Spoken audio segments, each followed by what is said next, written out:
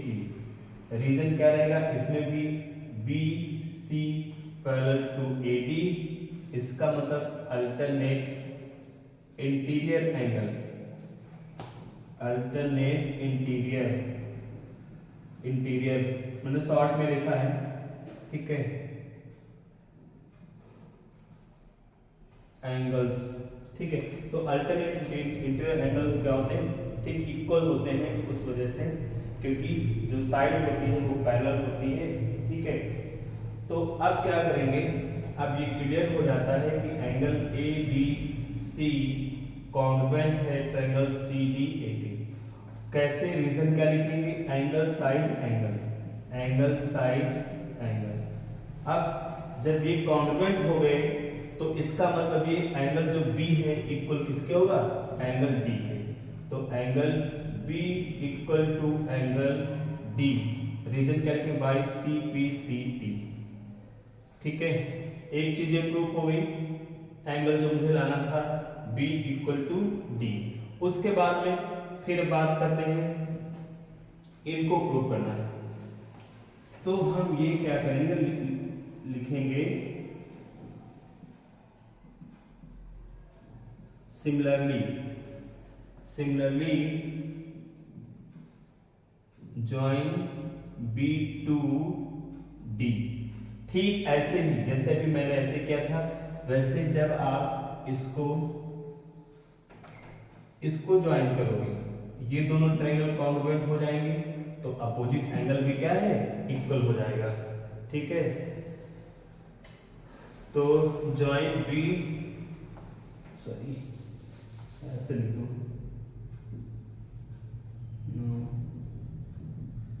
join B to D,